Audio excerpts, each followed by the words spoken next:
Avant d'entrer dans le vif du sujet, c'est-à-dire dans quelques minutes, avec le premier atelier sur l'hydrogène, et plus particulièrement pour discuter d'un projet porté par la CGT dans le Dunkerquois, quelques mots d'accueil, comme il se doit.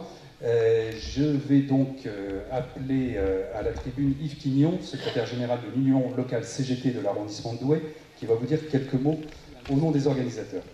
Ce colloque n'a que pour vocation que d'émettre des perspectives, de mettre en débat des propositions et d'échanger avec tous les acteurs politiques, économiques et sociaux. Nous remercions par avance tous les intervenants qui vont enrichir ces débats, mais aussi toutes les petites mains qui nous ont permis de nous réunir, et en particulier Ludovic Finet, journaliste indépendant qui animera nos débats, et Rémi Fleury qui filmera nos travaux. Nous aurons la chance de voir intervenir Monsieur le sous-préfet, le président de région, un représentant de la direction de la SNCF, ainsi que des élus nationaux et locaux et des représentants syndicaux. Une réelle politique de développement industriel est nécessaire pour notre région, qui est lanterne rouge de tous les indicateurs, alors que nous avons tous les atouts sur nos territoires pour redynamiser l'économie et créer de l'emploi. Le Nord, cette terre d'industrie, cette terre d'ouvriers. Notre région est la première en termes d'industrie automobile, sidérurgique et ferroviaire. Le fret ferroviaire que le gouvernement ne cesse de vouloir détruire a fait la fierté, entre autres, de notre commune. Les cheminots ont montré pendant des décennies leur savoir-faire, leur savoir-être et leur capacité de travail. Aujourd'hui, l'un des sujets phares de la politique nationale est l'écologie. Véritable sujet d'importance pour l'avenir, sujet dont on ne fait que parler, mais les actes et actions de nos hauts dirigeants vont, comme sur beaucoup d'autres sujets, dans le sens contraire. Ils ont fermé le site de Soma, mettant par la même occasion plusieurs centaines de milliers de camions sur les routes. Est-ce cela l'écologie? La politique de l'offre donne des pleins pouvoirs aux actionnaires. Les allègements de fiscalité et de cotisation sociale sont multipliés. Alors que le cours du pétrole et de l'euro sont bas, il n'y a aucune reprise. La cascade de fermetures industrielles et des destructions d'emplois continue notamment dans la région. Centrale d'Ornain, Storenzo, Sambre-et-Meuse, désormais Vallourec. Le redémarrage du four de Saint-Gobain n'est pas pour demain. On parle de 2017 ou 2018 ou jamais. L'économie est toujours plus régie par les lois du libéralisme. C'est ce que j'appelle le suicide industriel et social de la France, qui compte 1000 chômeurs par jour de plus depuis 2012. Ce gouvernement dit de gauche a tué l'idée de nationalisation. Souvenons-nous du triste épisode d'ArcelorMittal ou de celui des sociétés d'autoroutes. Emmanuel Macron est venu hier dans la région. Je ne sais pas si certains l'ont vu. Pour faire quoi? Comme l'a dit mon collègue Alain Bocquet à propos de la sidérurgie et de la métallurgie, emparez-vous des conclusions unanimes de la commission d'enquête parlementaire de juillet 2013.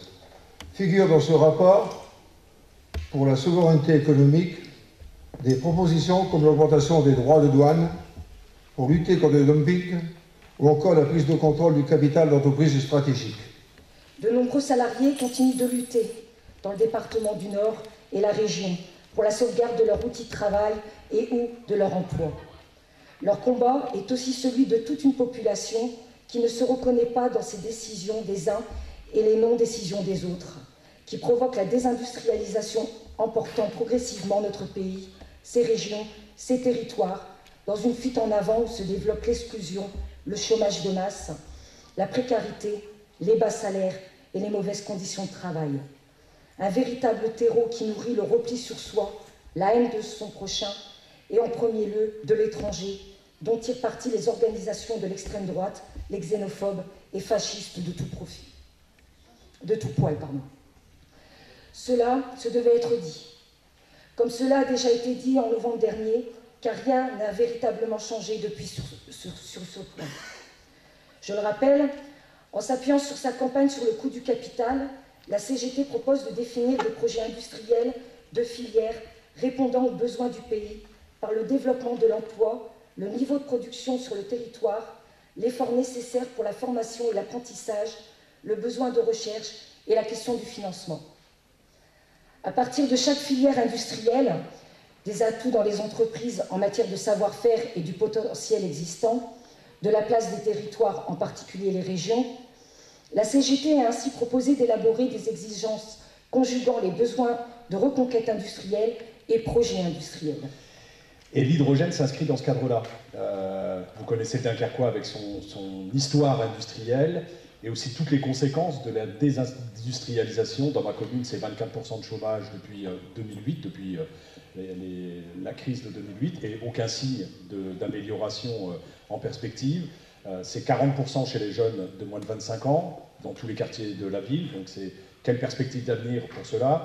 Et c'est donc l'interrogation devant encore d'autres désastres industriels qui sont annoncés, la fermeture d'Europipe qui est confirmée maintenant, donc c'est 180 emplois directs et pas loin de 600 emplois au total qui vont disparaître de notre agglomération. C'est une vraie préoccupation de savoir ce que l'on va faire avec notre industrie sur notre agglomération. Autre interrogation qui se pose de manière criante aujourd'hui, c'est Rio Tinto et son avenir, même si aujourd'hui tout semble aller bien.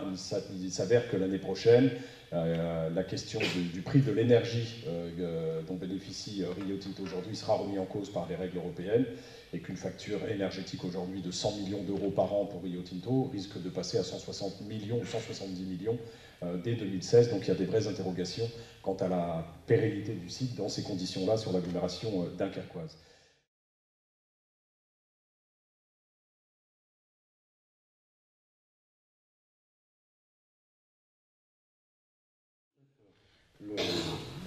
L'industrie du pétrole a pris le dessus, comme l'a si bien expliqué Christelle dans son intervention tout à l'heure.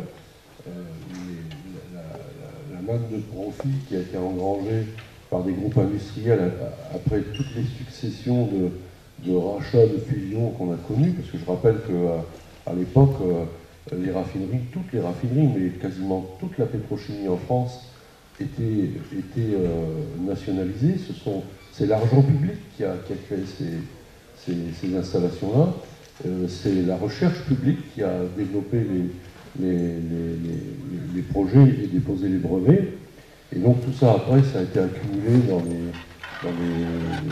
des entreprises telles que Total en France, qui est effectivement la 4e puissance industrielle mondiale aujourd'hui, et qui s'est complètement détourné des objectifs publics, a abandonné d'ailleurs au passage une grande partie de ses centres de recherche, pour ne pas dire tous les centres de recherche, et considère que le pétrole, c'est une source de revenus pour l'actionnariat, point barre. Donc tout a été mis en avant, y compris la politique de développement des usages. Qu'est-ce qu'on fait du pétrole? On le brûle, c'est là où on engrange le maximum de profit, donc on le brûle. Et puis on mène des politiques de développement de l'automobile, des camions sur les routes, etc. On a déjà évoqué ici ou là les uns et les autres. Et tout ça, c'est fait pour consommer, pour ramener des profits dans le giron des majors pétroliers. Voilà. Donc effectivement, l'hydrogène, c'est pas d'aujourd'hui. On veut montrer qu'on peut la faire sur place. Et donc une fois qu'elle sera sur place, on ne devra pas l'importer. Sinon, j'ai sur la frontière de Grande-Sainte, j'ai Air Liquide qui fait de l'hydrogène déjà, de manière avec de l'énergie fossile. Donc produire de l'hydrogène comme ça, on sait faire, et il y a déjà des sites sur place. L'important pour nous, c'est effectivement cet hydrogène à base d'énergie renouvelable, et c'est ce projet-là qui nous semble indispensable, avec toutes les filières qui peuvent naître derrière, et qui du coup relance une industrie, que ça soit une grosse industrie, mais qui soit aussi un tissu de PME ou de PMI qui viennent se spécialiser dans ces techniques hydrogènes qu'on a un peu laissé tomber ces dernières années. Donc c'est une conversion du tissu industriel, et c'est à côté de ça tout un champ industriel qui s'ouvre à nouveau et qui, j'espère, compensera largement les pertes qu'on subit depuis un certain nombre d'années sur notre territoire. Bon, je ne vais pas reprendre ce qui a été dit, non, je pense qu'il est assez explicite, mais on voit qu'on est avec l'hydrogène en capacité d'aborder un certain nombre de sujets préoccupants. Alors, je vais prendre celui des carburants et donc de la mobilité. Bon, il y a des gens qui disent qu'il faut supprimer les voitures dans les villes, parce que ça pollue, il y a des particules, notamment les diesels. Enfin, c'est un fait. La semaine dernière, j'étais à Paris, il était très chaud comme aujourd'hui. Au matin, on s'est levé, moi j'étais effrayé. voir la pollution, enfin de la voir, quoi. J'ai rarement été au petit matin avec du très beau temps comme on a aujourd'hui. Effectivement, c'est pesant, quoi. C'était plus que ce qu'on a au-dessus de nos industries du Dunkerquois. C'est plus fort. Et donc, c'est un problème. Alors, c'est pas banal. Puis après, bon, la CGT, on n'est pas aussi que des gens voilà, qui lèvent le poing en disant on n'est pas d'accord, on n'est pas d'accord. On est aussi force de proposition. Et les camarades ont su prouver à Dunkerque, et c'est important, à Dunkerque, et puis ailleurs dans le Nord, et puis je pense dans d'autres... ça fait partie de notre CGT d'être force de proposition. Là où on est limité, forcément, bah, après, voilà, il faut qu'il y ait un relais. C'est le relais politique après, derrière. Et ça, aujourd'hui, il est encore trop faible. Même si, effectivement, on sait qu'on a aujourd'hui des politiques qui poussent, qui sont à nos côtés. Malheureusement, c'est pas suffisant. C'est l'État qui doit intervenir. On a proposé un projet de dialogue social territorial, présenté par la région, sur un démonstrateur d'hydrogène. C'est ce à quoi on travaille en ce moment, très concrètement. Et bien entendu, quand on entend parler d'éoliennes à démanteler sur le site du Total, d'abord on a dit non, et ensuite, comme il s'agit de laisser la place à une industrie créatrice d'emplois, même si c'est une soixantaine d'emplois, c'est bien. Donc, on a exercé un droit de préemption qui n'existe pas. Ça, on est dans le domaine des droits nouveaux, il faut aller les conquérir, on a l'habitude, au syndicat, à la CGT. On a exercé un droit de préemption sur l'éolienne.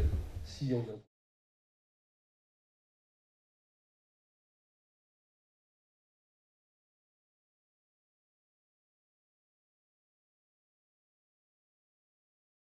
Une petite anecdote aussi qui m'est revenue en feutriant un peu les papiers d'aujourd'hui, c'est que ça concerne un peu le Louvre-Lens. C'est pour bien montrer aussi que des propositions qu'on peut avoir. Tout le monde connaît le Louvre-Lens. Et puis, au mois de décembre 2013, vous voyez que ça date un petit peu, je lis un peu l'article de La Voix du Nord qui dit « Louvre-Lens, une facture de chauffage 2 fois plus élevée que prévu ». Alors, tout de suite, les copains gaziers qui exploitaient à l'époque Métamine m'interpellent en disant « Mais Henri, c'est scandaleux de dire ces propos ça. Il faut rappeler qu'en son temps, et je vous lis donc la lettre que j'ai envoyée à La Voix du Nord pour essayer de rectifier, ce n'est jamais passé. Voilà. Alors, Voix du Nord du 19-12, page 6, région, je vous donne des détails. Vous évoquez les charges de Louvre-Lens concernant les factures de chauffage. À ce sujet, je voulais rappeler que lors des projets de construction du musée, Métamine, GIE, Moitié Gaz de France et Moitié Gaz du Nord, filiale du Charbonnage de France, avait proposé de fournir à un prix modique le gaz de mine nécessaire pour assurer l'énergie à cet équipement régional. Un retour naturel d'un produit issu de notre sous-sol appartenant à la nation pour équiper un établissement public. Aucune suite n'a été donnée, compréhensible avec la privatisation opérée, concession pour un montant, comme je l'ai appelé, de 26 millions d'euros pour 17 ans, à compter de 2008, donné à EGL, groupe privé, à capitaux privés, à Berfay. C'est peut-être ça qui ne leur a pas plu, quoi, hein, que je leur précise. Voilà. Donc c'était une petite anecdote qui vaut bien quand même, quand on parle des fois d'économique au niveau de la CGT, on a des fois le tort d'avoir raison trop tôt. Maintenant, on a parlé d'hydrogène, on est revenu aussi sur le coût du capital. Moi, je partage totalement ce que tu as dit, Jean-Marie, n'a fait aucune confiance au privé, parce que lui, c'est une rentabilité à court terme, quels que soient les enjeux qu'il y aura, sociaux et environnementaux. Il va exploiter jusqu'au bout. Nous, on propose autre chose, et Henri l'a très bien dit en rappelant l'historique de Gazonneur. Mais il faut bien comprendre qu'il y a notre bassin du Nord-Pas-de-Calais, mais il y a aussi le bassin de la Lorraine. Et en connaissant les réserves qu'il y a dans ces deux bassins, écoutez bien, c'est pas moi qui le dis, c'est les statistiques, c'est 9 années de consommation de gaz dans le pays. 9 années. Est-ce que ça ne vaut pas le coup de remettre dans le débat ce qui a été dit ce matin par les camarades, Christelle, Marcel, mais qui a été redit aussi par Henri et DJ, de revenir sur la répartition des richesses et le coût du capital, sur l'investissement dans la recherche et l'innovation, parce que la CGT, elle n'est pas pour une exploitation avec des technologies qui pourraient être remettent en cause la qualité de l'environnement. Mais elle dit qu'il faut tout faire pour garantir une certaine indépendance. On a parlé de notre balance commerciale tout à l'heure, c'est important. Alors oui, il faut revenir dans notre revendication première, avoir une énergie que la nature nous donne. C'est pas moi qui l'ai dit, c'est le gouvernement en place qui dit qu'il faut se servir de tout ce que la nature peut nous donner. Ben là, c'est la nature qui nous donne. Puis après, il y a les enjeux économiques et sociaux. Quand il dit qu'il n'y a aucun retour pour la population minière ni pour la population du Nord-Pas-de-Calais, moi, il y a deux responsables. Je n'engage que moi. Il y a le gouvernement, mais pourquoi le conseil régional, à ce moment-là, ne s'est pas mis, n'a pas répondu à l'appel d'offres? On est bien d'accord sur le principe. Maintenant, si on revient sur l'utilisation du gaz de couche. Alors, c'est pas du tout le même que le gaz de schiste, effectivement, mais par contre, c'est tout à fait le même système de forage que la géothermie, ou les forages pour aller chercher de l'eau, ou enfin, toutes ces questions qui sont pratiquées communément aujourd'hui. Et donc, c'est surveillé aussi par l'ADREAL, qui est un organisme public, l'étanchéité des forages. Donc on a quand même quelques points qui nous donnent une certaine forme de sécurité sur la question. Mais c'est pas pour autant, je suis d'accord avec Jean-Marie, il faut rester vigilant et donc continuer à se battre pour que ce soit des collectifs qui surveillent et des entreprises publiques qui surveillent. Mais aujourd'hui, donc c'est l'ADREAL qui est chargé de surveiller l'étanchéité de ces puits. Le fait que la géothermie et les forages pour l'eau utilisent les mêmes choses, c'est aussi un point positif. Le dernier point qui est positif aussi, c'est que, alors j'ai pas retenu tous les chiffres qu'Henri a donnés, mais 40 milliards de mètres cubes d'utilisation de gaz en France, qui n'est pas producteur de gaz, et pas sans intérêt sur les effets de la balance du commerce extérieur. Ça a été dit, c'est Hollande il y a 2 ans, je crois. Il était catastrophé par rapport au fait que l'énergie coûtait, mais l'énergie, elle coûte pas pour l'électricité, mais pour les rachats de gaz. Donc à un moment donné, on a du charbon, on a la technologie. Pour le moment, on a encore une certaine forme de garantie. Parce que...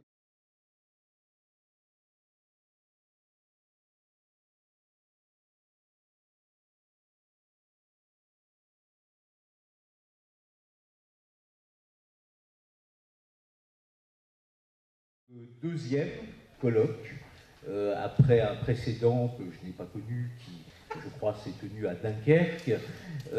Et c'est une très belle initiative, je le dis avant d'aborder le cœur du sujet, d'évoquer d'une façon globalisée les problématiques de l'énergie, des transports et de l'industrie. Parce que, en réalité, la tentation pourrait être de cloisonner ces sujets. Et vous avez souhaité en avoir une approche globale, transversale, et je crois que c'est bien comme ça qu'on doit aborder les sujets économiques et sociaux. Ça forme un tout. Le monde économique et le monde social constituent un ensemble qui est fait de liens, qui est fait d'imbrication, et il est important que nous ayons vraiment ce regard transversal et global à 360 degrés sur l'ensemble des activités industrielles. C'est donc, je crois, avec beaucoup de plaisir que je participe à vos côtés à ce colloque, d'autant que les liens entre les services de l'État et les organisations syndicales, et particulièrement la CGT, sont fréquents, sont nombreux sur des thématiques extrêmement variées, et bien évidemment, la problématique de la redynamisation du fret ferroviaire à partir du site emblématique de Somain a été très largement au cœur de cette problématique de coopération entre nous. D'une façon générale, je crois que nous avons avantage, je disais, à ne pas trop cloisonner les sujets et à avoir un regard global sur nos territoires. Le ferroviaire participe grandement à l'aménagement du territoire. La chaîne de transport doit s'entendre en complémentarité et interopérabilité. Nous manquons de coordination entre nos autorités organisatrices de transport. Voilà quelques vérités qui est bon de rappeler. Les émissions de gaz à effet de serre, le Nord-Pas-de-Calais doit rester une région où l'industrie soit le moteur de l'économie. L'industrie ferroviaire très présente ne peut souffrir des effets du désengagement de l'État et des lois libérales, sous injonction dogmatique européenne, reléguant le service public à ce qui serait rentable et enfermant les industries dans le carcan des profits à court terme au détriment des attentes de la population, du salariat et des besoins des entreprises. Le mode ferroviaire, tant voyageurs que marchandises, ne souffre d'aucune comparaison, avec 0,4% d'émissions de gaz à effet de serre. Les gaz à effet de serre, par mode de transport, le secteur le plus émetteur de gaz à effet de serre est celui des transports, 27% en 2013 et plus de 20% en Europe, dont 56% pour les voitures particulières, 22% pour les poids lourds et 17% pour les véhicules utilitaires, exemple des camionnettes et fourgons, avec une évolution de plus 0,4% des émissions de la route en 20 ans depuis 1990, qui est loin d'être compensée par les véhicules propres. Le fluvial est responsable de moins de 1% et le ferroviaire de 0,4% des émissions de gaz à effet de serre. Approprié pour la production industrielle et donc le transport, pour acheminer ce qui est utile, mais qui peut être potentiellement dangereux dans les entreprises et au regard des enjeux de la population. En signalant que l'évaluation que j'ai en tête, c'est 60% des communes du Nord et du Pas-de-Calais sont traversées par du transport de matières dangereuses. Et donc ça, effectivement, la prédominance du réseau routier, je ne fais pas que référence à des accidents qu'il y a eu. En dehors de la région, par exemple, le dernier en date était à Rouen, sur le pont Saint-Mathilde, qui a coupé Rouen en deux, et une grosse partie de la circulation, parce qu'un camion avait versé dans la Seine. Mais c'est cet angle-là qu'il faut le regarder. Et à partir de là, si on redynamise le transport de marchandises sur le mode ferroviaire, mais aussi, on a évoqué là, dans les projets le port de l'Ourcq et derrière le réseau fluvial, il y a plus de sécurité à avoir donc du transport par mode ferroviaire et fluvial que par mode routier. Et donc, effectivement, de faire de Soma un site représentatif pour ce que peut être le fret ferroviaire de demain, et avec une ambition affichée de redonner à Soma la dimension internationale qu'il avait jadis, quand il faisait du tri à la gravité pour desservir une grande partie du Nord communauté. C'est pour ça que nous avons travaillé et nous souhaitons mettre en place sur Soma et sur l'axe Soma-Wapi un train long et lourd et qui a déjà été expérimenté, ça s'appelle la technique marathon. Aujourd'hui, on était en phase d'expérimentation. Ce qu'on souhaiterait faire sur Soma et sur l'axe Soma-Wapi, c'est passer d'expérimentation à une utilisation industrielle de ce type d'activité pour à la fois rassurer et garantir une augmentation de la compétitivité du ferroviaire à nos clients et aussi développer l'activité et donc faire profiter à Soma d'un certain nombre de potentialités qu'ils n'ont pas aujourd'hui, puisque la technique qu'on utilise avec le train marathon et ce qu'on appelle les trains partagés permet effectivement, pour des chargeurs plus petits, qui sont plutôt des chargeurs autour de la zone de Soma, de pouvoir utiliser la force et la puissance des gros chargeurs qui entourent le site de Soma, puisque lorsqu'on travaille sur un hub ferroviaire international, on est à la fois à Dunkerque, mais aussi à Anvers et en région parisienne. Prendra sa forme sous un bilan carbone qu'on est en train d'établir avec le Conseil régional et avec des objectifs ambitieux en matière de développement durable. Et je le rappelle, nous sommes la seule région de France à avoir aujourd'hui ces objectifs. Donc développement de transports plus propres, développement d'énergie renouvelable, bien sûr porté par l'entreprise SNCF historique, mais quand même avec un développement proche et surtout concret au niveau de la région Nord-Pas-de-Calais. La dernière conférence environnementale à la table ronde transport, sommes-nous bien dans le pays où s'est tenu un Grenelle de l'environnement qui avait des objectifs de diminution des gaz à effet de serre, qui avait déclaré d'intérêt général le fret ferroviaire, le fluvial et le cabotage maritime. Sommes-nous bien toujours dans ce pays quand on voit les dérives de pluie, comment la part modale du ferroviaire dans le transport des marchandises, elle est passée sous la barre des 10%. malgré, on nous avait dit, l'ouverture à la concurrence du fret ferroviaire va dynamiser le fret ferroviaire. Il n'a rien dynamisé du tout, puisqu'on a continué à diminuer, et donc tout opérateur confondu. Donc il y a bien une volonté, si on ne sort pas de ce carcan de compétitivité, de rentabilité, parce que quand même, là je reviens, quelle compétitivité on peut avoir quand on joue sur la santé, quand on joue sur l'avenir de la planète, quand on parle de réchauffement climatique, et chacun voit qu'il fait un peu chaud en ce moment, même s'il ne faut pas faire de raccourcis dans ce domaine.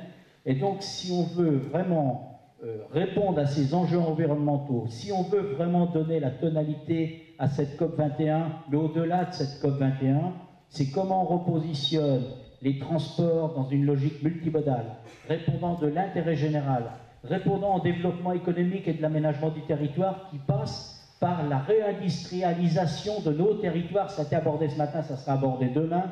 Mais aujourd'hui, la politique industrielle de la France, de par ses deux localisations, contribue à une dégradation d'ailleurs du climat au niveau mondial. Il n'y a que le nuage de Tchernobyl qui s'est arrêté aux frontières. La pollution ne s'arrête pas et je veux dire, cette politique a un impact extrême. Depuis 2009, la région nous soutient, vous nous soutenez. En 2010, c'était la campagne, on était en pleine régionale, et vous aviez dit, s'il y a besoin de financement pour le triage de Soma, on le fera. Moi je vous le dis, aujourd'hui, on en a besoin. On le fera avant la fin de l'année, parce que les Chinois ont besoin d'une réponse, parce que, comme on le dit depuis ce matin, depuis ce midi, les effectifs baissent. Si demain on relance l'activité à Soma, on est incapable d'y répondre. Il n'y a plus d'effectifs. Il faut réagir dans l'urgence, on est dans l'urgence. Donc, est-ce qu'on aura les réponses avant la fin de l'année ou au moins avant les élections? Parce que c'est important pour nous, pour rappeler l'importance des élections, mais on ne peut pas attendre chaque échéance électorale pour avoir un espoir. Maintenant, on veut un acte. Donc c'est ça ma question, c'est ça. Est-ce qu'on aura une réponse claire, nette et précise avant les élections? J'ai redit les 5 points sur lesquels nous avions un accord. Et je dis en continu, aujourd'hui, comme demain, après-demain, comme en décembre, et je l'espère l'année d'après. Nous sommes en temps réel pour accompagner financièrement chacun de ces projets. Je ne le dis pas parce qu'on est dans une séance, je le dis parce que c'est notre manière de faire. Et que sur l'ensemble des questions qui concernent le développement économique du site de Soma, nous sommes, en ce qui nous concerne la région, prêts. Nous sommes prêts. Et nous agissons. Alors, on a financé une partie de l'étude aux côtés de nos partenaires pour justement en arriver à la situation que nous connaissons aujourd'hui. Nous savons que nous avons des projets parfaitement identifiés qui demanderont des moyens. J'ai dit que les moyens de l'action économique, mais pas seulement de l'action économique de la région, seraient mobilisés au fur et à mesure que ces moyens sont mis en œuvre et présentés. Je vous le confirme.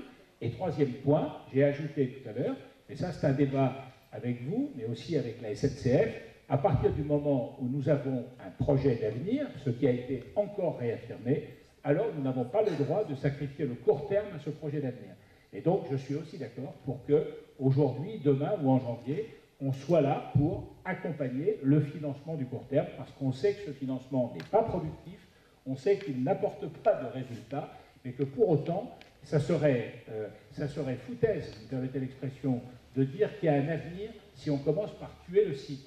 Donc maintenir l'activité pour que nous puissions y inscrire les projets qu'on a rappelés tout à l'heure, c'est absolument déterminant. Voilà. Donc moi, j'ai jamais eu deux paroles. On a des limites, je fais des erreurs comme tout le monde.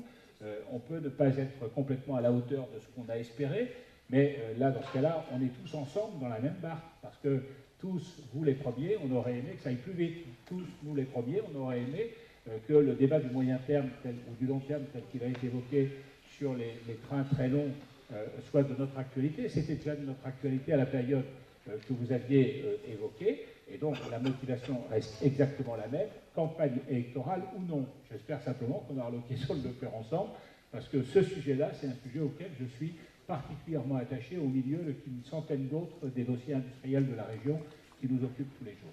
Après, il y a des lois qui viennent contredire tout ça, et ça a été dit, bon, le projet Duon, voilà, avec les CET, on a aussi la loi Macron, Duon, Macron, j'espère qu'il n'y a pas un autre pont qui va arriver, parce que ça fait du mal. Pont pour nous indéfini. Enfin voilà, donc c'est compliqué parce que à la fois il y a une dynamique de lutte À la fois, il y a une dynamique de partenaires, et à la fois, on légifère en contradiction avec ce qui est mis en place. Donc, je pense aussi que cette lutte, elle doit être aussi un exemple pour le national. Ça veut dire qu'il faut faire aujourd'hui changer de mentalité au niveau national, parce que, comme disait monsieur le député ce matin, il a demandé à ce qu'il y ait une entrevue avec le ministre des Transports, il attend toujours cette rencontre avec les cheminots pour qu'il y ait un engagement directement du ministre sur cette question-là. Donc voilà, donc je pense que la lutte, elle n'est pas finie. Et tout ce qu'on dit depuis ce matin, eh ben, il faut que les citoyens en prennent connaissance, se saisissent de ces propositions et soient aussi sur le combat là-dessus, parce que sinon on n'avancera jamais. Donc, il faut le dire, aujourd'hui, c'est vrai que cette baisse continuelle des effectifs doit bien évidemment s'arrêter. Elle doit effectivement, au contraire, revoir cela, il n'est pas question d'une privatisation sur le secteur, voir cela dans un redéploiement, une redynamisation du site ferroviaire de Somain. Il faut le dire, on l'a dit, cette infrastructure ferroviaire, elle est idéale. Aujourd'hui, ce site a encore des potentialités qui sont considérables. On a, encore une fois, je le dis, à voir toutes ces possibilités. Mais il n'est pas question aujourd'hui, en tout cas dans le projet qui est présenté, de remettre en cause les services de maintenance des cheminots sur le site. Moi, je partage. Il y a plusieurs interventions qui sont venues sur les inquiétudes sur l'emploi, sur le triage de Somain. Je pense qu'elles sont justifiées quand on voit, par exemple, ce qui est en train de se passer sur Miramas. Miramas, un triage qui est en progression, qui est à la sortie, vraiment la desserte du port de Marseille. Un port vraiment, quand on parle de multimodalité aussi, de complémentarité, il y a besoin de ceci. C'est un site qui est en augmentation de 20% de chiffre d'affaires, d'activité, et qui a diminué ses charges de 1/3. Eh bien, malgré ça, alors qu'il y a une attente forte pour désenclaver le port de Marseille et dynamiser la complémentarité, la multimodalité, il est envisagé la suppression d'un cheminot sur 3 sur ce site.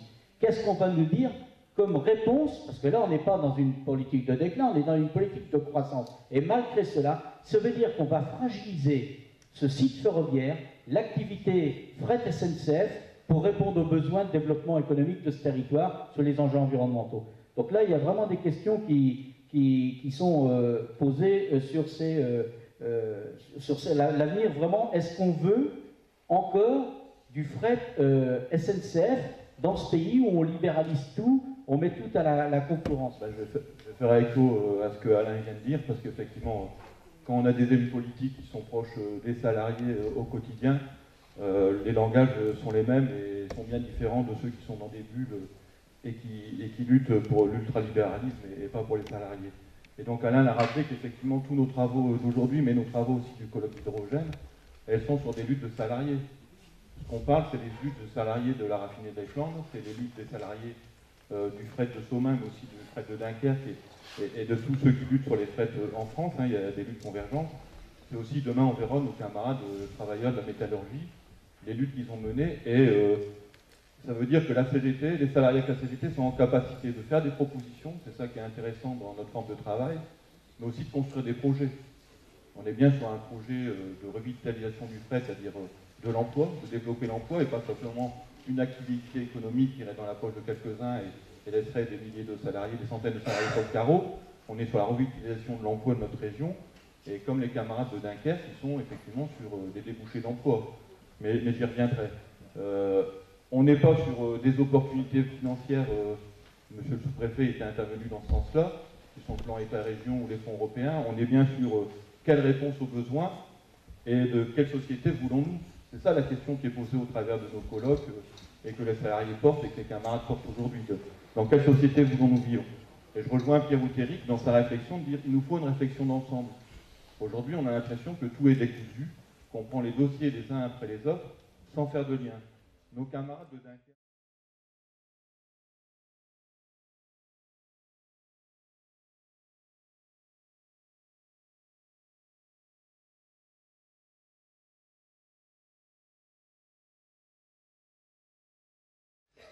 Alors, concernant la sidérurgie, donc c'est une filière, il y a une complémentarité dans les filières qu'on évoque aujourd'hui, bien évidemment, puisque la filière, la sidérurgie est bien évidemment en amont des deux filières automobiles et industrie du ferroviaire. Donc elle est particulièrement frappée depuis une dizaine d'années par des stratégies financières, menés par des groupes internationaux ou des fonds de pension. Particulièrement frappant donc chez Arcelor, je ne vais pas revenir sur les épisodes chez Arcelor, mais on pourra y revenir peut-être dans le débat tout à l'heure, qui est devenu ArcelorMittal, ou Ascométal, qui est devenu aujourd'hui Asco Industrie, avec une reprise par une offre française il y a un peu plus d'1 an.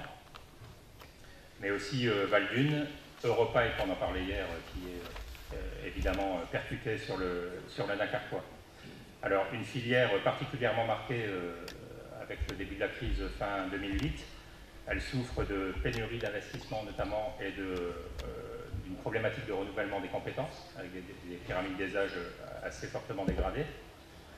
Et donc, comme on le disait, elle alimente particulièrement la filière du transport, l'automobile notamment, premier client chez ArcelorMittal, en tout cas pour les établissements situés dans notre région.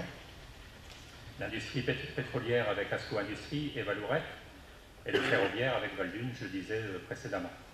Les donneurs d'ordre aujourd'hui n'investissent pas et ne font pas ce qu'il faut pour qu'il y ait cette transition sur les motorisations. Et, on en est loin puisque PSA, par exemple, a signé des accords il y a 2 ou 3 ans stipulant qu'il continuerait de fabriquer des moteurs thermiques durant 30 à 40 ans encore. Et donc là, on voit bien qu'il y a aussi le lobbying du pétrole qui domine là, et qui continue aussi sa pression. Et puis bon, de toute façon, globalement, environnement et capitalisme ne font pas bon ménage. De toute façon, Marcel le disait hier, tant qu'on sera dans cette société capitaliste, on va avoir du mal.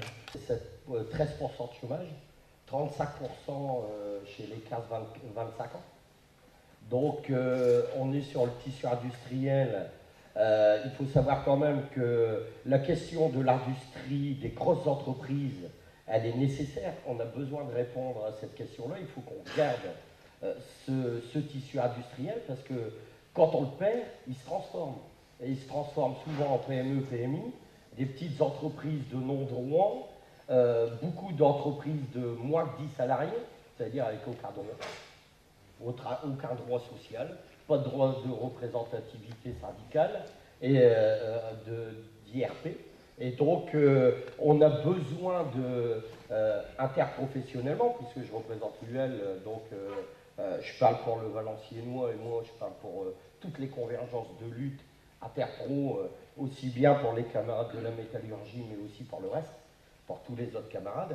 Et donc, on a besoin nécessairement, et je viendrai peut-être plus particulièrement sur la dernière question, sur les luttes, on l'a dit depuis hier, tout est parti de lutte. On ne nous a jamais rien donné. Les politiques s'en mêlent que quand on veut tirer leur pantalon. J'étais avec des gars de l'INSEE qui me disaient mais on n'arrive plus à maîtriser l'évolution de cette précarisation. Ça devient un sacré danger sur la qualité du travail, le savoir-faire, parce qu'il y a là, il y a des besoins d'embauche. Je pense qu'aujourd'hui, plus que jamais dans l'industrie, il faut embaucher, et on a la possibilité d'embaucher. 38,5% d'augmentation de la précarisation depuis janvier. Alors on a du mal à quantifier cela parce que c'est en termes de poste de travail, c'est pas en termes d'emploi, mais je peux vous assurer que sur l'industrie, d'ailleurs il y avait un petit communiqué dans la Voix du Nord récemment qui est paru, c'est 12,7% d'augmentation rien que sur le mois de mai. Ce qui veut dire c'est qu'on a une intensification, une augmentation de la précarisation qui va à l'encontre un peu de ce qu'on pouvait dire là, le besoin de formation, on fait revient aussi, il y a plus de 500 métiers. Plus de la moitié ne peut pas être couvert dans le cadre de la, je dirais, la formation traditionnelle. Hein. Et donc là, il y a des besoins. On est la première région de France au niveau automobile par défaut. Parce que Olney aurait fermé ses portes. Cette analyse, il faut la pousser un peu plus loin. Il faut partir de ce qui est devenu effectivement l'automobile sur à peu près les 8-10 dernières années. 2 500 000 véhicules construits il y a 8-9 ans. 1,5 million quasiment l'année dernière. Voilà, le conseil est là. Ça veut dire qu'à un moment donné, on regarde la représentativité d'une filière industrielle à travers la production qui se fait, le nombre de véhicules qui est réalisé. Ils ont beau être d'accord, il y a des décisions à prendre et ils les prennent pas. Et ça pose de véritables problèmes. Et plus on avance, plus on va vers des catastrophes. Et là, bon. Mais je pense, parce qu'il y a cette réalité-là, et j'en terminerai là-dessus, c'est qu'aujourd'hui, les salariés, pour ce qui est des salariés, ont d'autres préoccupations dans leur entreprise. Et Philippe en a évoqué quelques-uns, hein, que ce soit Sandremod tout à l'heure, que ce soit Vallourec, que ce soit dans l'auto, hein, les conditions de travail, les conditions de vie, tout ça se dégrade à vitesse grand V. Tout est fait pour que l'exploitation soit insupportable. Et donc c'est vrai que aller discuter avec les salariés des questions environnementales et d'une transition au regard des problèmes qu'ils vivent, bon. Mais ça ne doit pas nous empêcher, nous, responsables syndicaux, politiques, peu importe, de continuer à en discuter, de continuer de réfléchir, parce que le jour où ça va claquer, et moi je pense qu'on ne va pas pouvoir rester dans ces conditions-là, et un jour ou l'autre, je pense qu'il y aura une révolte importante, parce que c'est pas possible de continuer comme ça.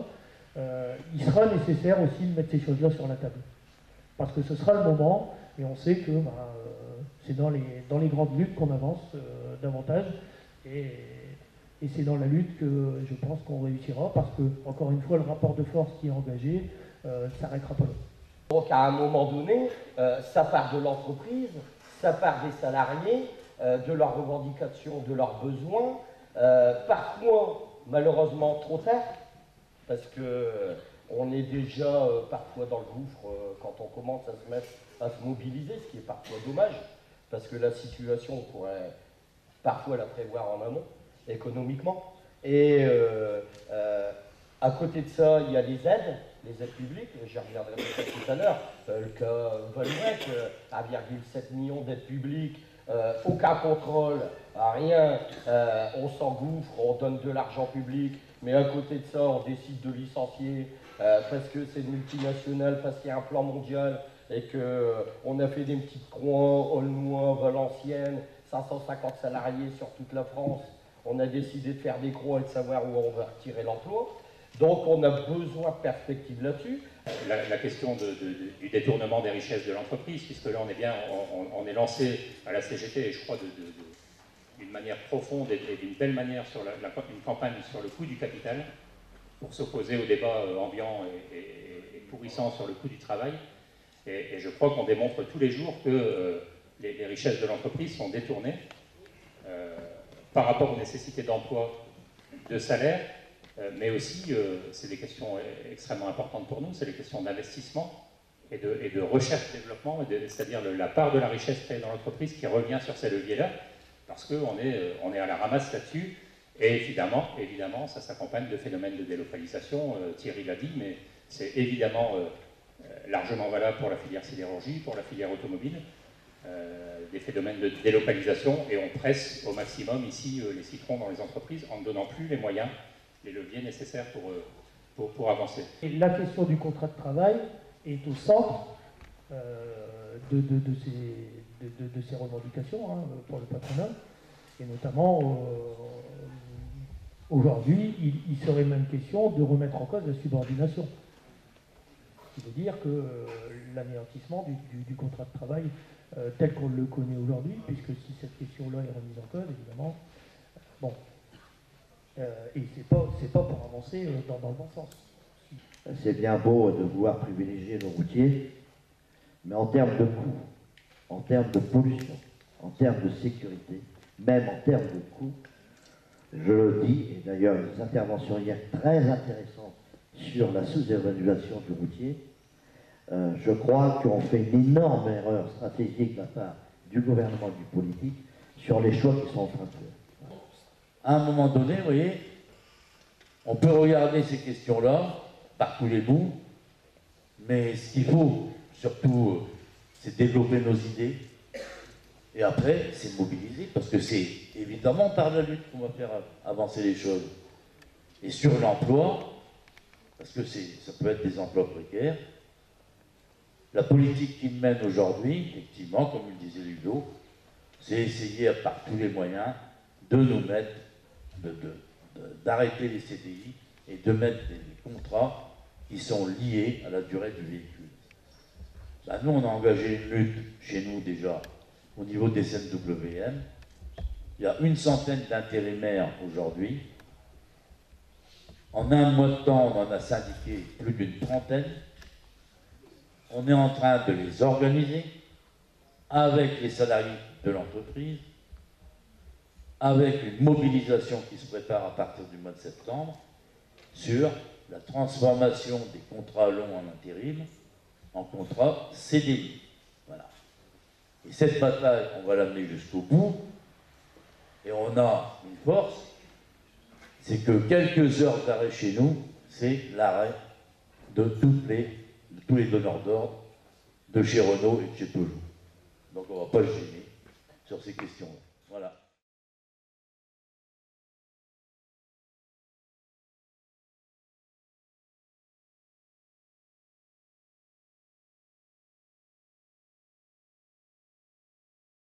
Autour d'un homme qui aurait dû devenir un grand dirigeant, qui aurait pu devenir un grand dirigeant, et qui fut saccagé, assassiné, exécuté par l'occupant national-socialiste, par l'occupant de l'extrême droite national-socialiste, le 22 octobre 1941, en même temps que Guy Môquet, et avec lui, il y avait 2 camarades du Nord, et en particulier aussi un dirigeant de la métallurgie qui travaillait à Arbelville. Tout à l'heure, Jean-Pierre Delannoy parlait à juste titre qu'il faut donner les perspectives, et je crois que c'est bon ces journées, car elles donnent des perspectives. Et en même temps, tout votre travail, tout notre travail pendant ces 2 jours, s'était ancré sur l'histoire industrielle de cette région, si riche et diversifiée, sur le présent contre lequel nous devons lutter, et sur les perspectives. Tout à l'heure, un camarade parlant de marine disait qu'elle ne pourrait pas faire passer de l'armée au fluvial. Méfions-nous, mes camarades. Chaque fois que l'extrême droite a pris le pouvoir dans le monde et notre continent, ça a été pour saccager les conquêtes ouvrières, pour saccager la vie des travailleurs, pour favoriser le patronat et accorder de nouveaux droits, de nouveaux avantages à ceux qui sont les pires des assistés, c'est-à-dire les patrons.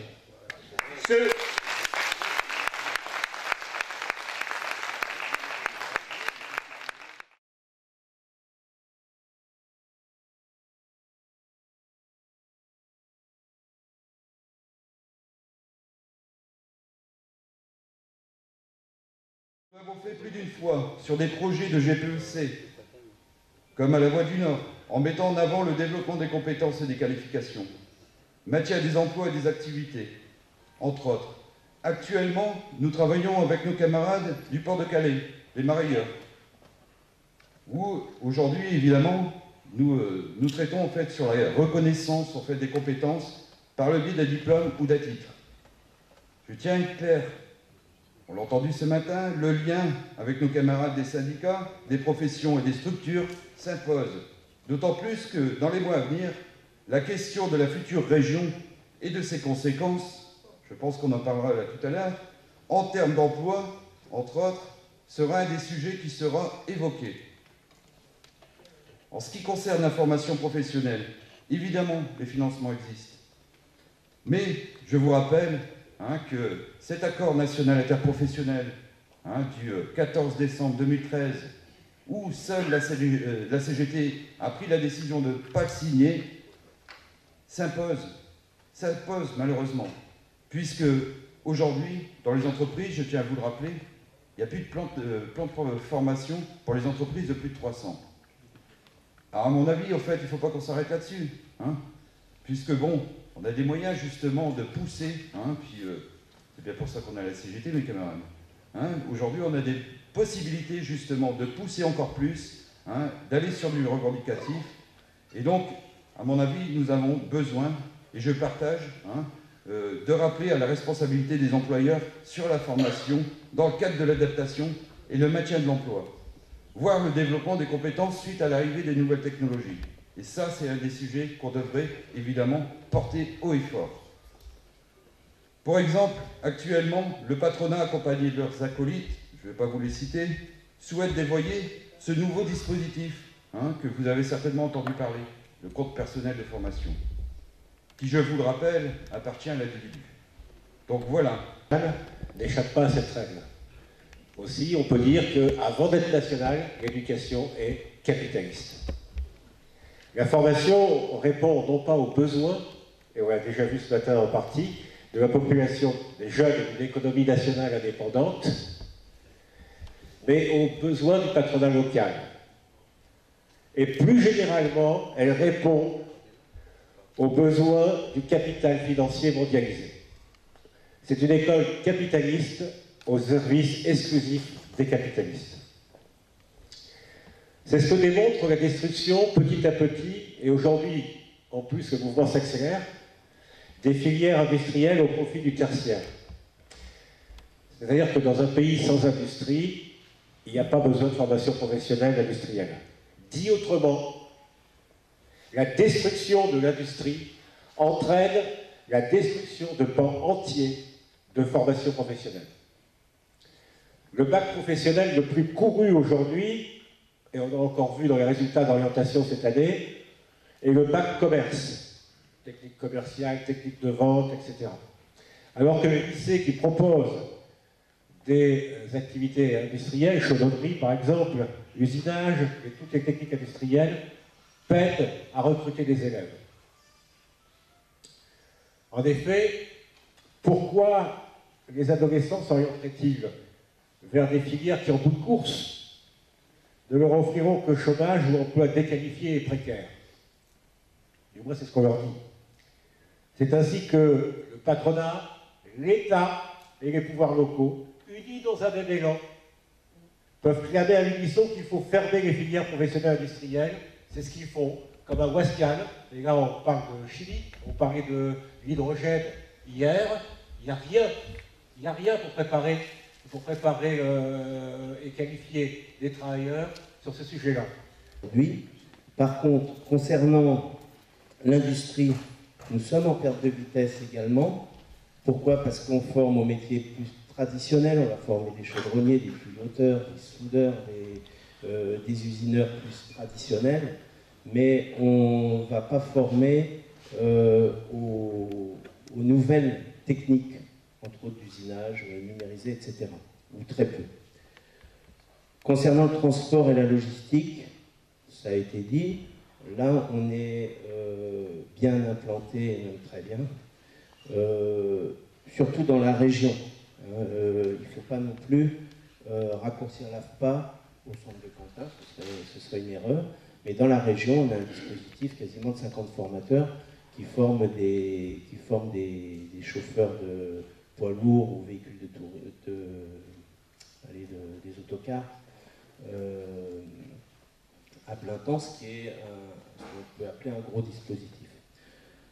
Associé à ça, les formations logistiques qui permettent d'aller mettre les caristes dans les entrepôts dont on parlait, on va appeler Amazon et compagnie. Ensuite, on a par rapport à l'énergie, vous parliez d'hydrogène, etc., les énergies renouvelables. Nous, on forme aujourd'hui des plombiers chauffagistes. Ils ont un petit module qui leur parle des énergies renouvelables, mais d'année en année, on réduit les durées des parcours et on augmente le panel des activités à maîtriser, ce qui fait qu'en gros, on est en train de mettre un vernissage et non pas quelque chose qui est profond. Donc, voilà.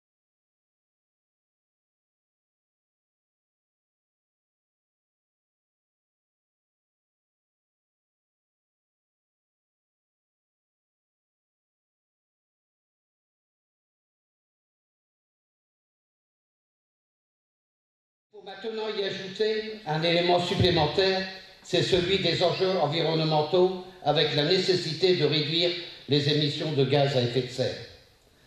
La responsabilité historique devant laquelle la France est placée impose un objectif très ambitieux de réduire de 40% d'ici 2030 les émissions de gaz à effet de serre.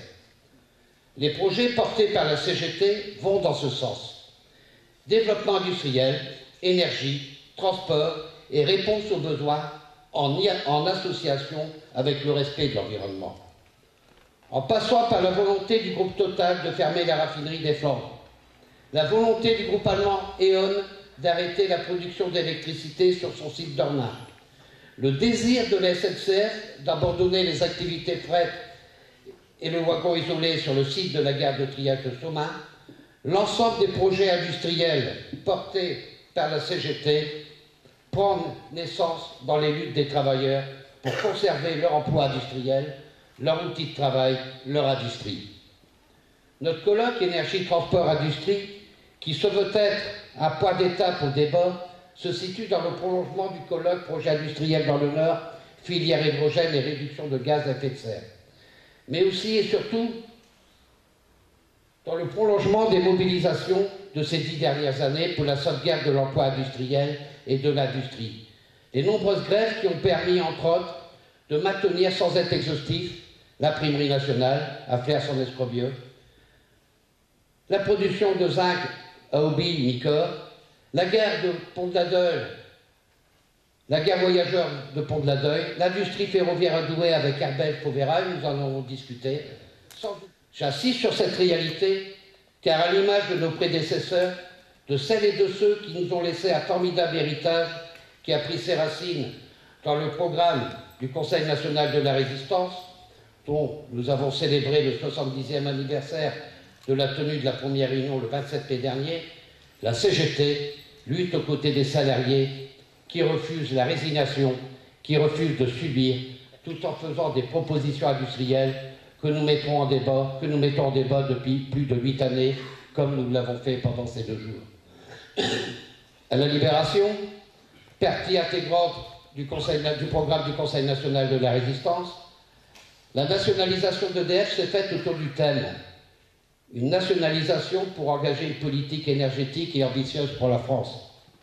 Les charbonnages de France, autour du thème « Gagner la bataille de la production, gagner la bataille de l'énergie pour gagner la bataille de l'acier ». Eh bien, mes camarades, mes amis, qui peut honnêtement aujourd'hui contester que ce n'était pas la voie à suivre? Le Nord-Pas-de-Calais peut devenir la vitrine de l'énergie propre, avec la production d'hydrogène dans le Dakarquois, la production d'électricité au charbon avec captage de CO2 à Ornain-Bouchard, le gaz de mine exploité pour l'instant par European Gas Limited et qui doit revenir dans le giron public eu égard aux richesses qui se trouvent dans ce sous-sol, sans oublier l'exploitation de l'hydrogène. Non seulement ces réalisations participeront incontestablement à la reconquête de l'énergie pour gagner la bataille de l'industrie régionale, nationale et européenne, mais participeront également à réduire le déficit de la balance commerciale dont l'énergie représente une perte très importante. Mais surtout, elles participeront en partie à garantir une certaine indépendance énergétique. C'est doublement important, cette souveraineté énergétique, quand on sait qu'elle est la source de nombreux conflits dans le monde. Ces projets perdent de nombreux atouts dont la région dispose. Je ne reviendrai pas sur les interventions des camarades, simplement un très bref rappel. Les camarades du premier thème nous l'ont bien expliqué hier, lorsqu'ils sont revenus avec Marcel sur le colloque de Grande-Sainte, qu'en résumé, le projet de réalisation d'une unité de production d'hydrogène sur le site de la raffinerie des Flandres, c'est se saisir de l'opportunité des savoir-faire locaux, les maintenir et les capitaliser sur les expériences réussies dans le domaine de l'hydrogène, à travers du réseau de tranche d'air liquide, contribuer au respect des engagements de la France en matière d'énergie renouvelable, minimiser les investissements en réutilisant les équipements existants de la raffinerie des Flandres pour mieux valider les nouvelles solutions, investir dans les véhicules dépourvus d'émissions de CO2. En effet, tous les éléments sont donc réunis pour faire qu'un investissement dans une unité de production d'hydrogène sur Dunkerque soit un succès économique, écologique et sociétal et démontre une piste de transition de l'emploi de l'économie du pétrole vers celle de l'hydrogène. J'en arrive tout naturellement au thème « Le ferroviaire au cœur des transports et au service des besoins économiques, sociaux et environnementaux ». Les transports sont des forts émetteurs de particules fines et d'oxyde d'azote. La recherche permanente de profit pollue, sans vilain jeu de mots, le débat qui est pourtant incontournable pour l'avenir social, économique, industriel et environnemental, et donc l'emploi en région et en France. Si nous ne sortons pas de cette pensée dominante dont les maîtres mots sont compétitivité, concurrence, dumping social, coût du travail, il n'y a pas d'avenir pour un véritable report modal de la route vers les modes plus vertueux, passant par la complémentarité, la multimodalité, la maîtrise et les services publics pour répondre aux besoins sociaux et environnementaux.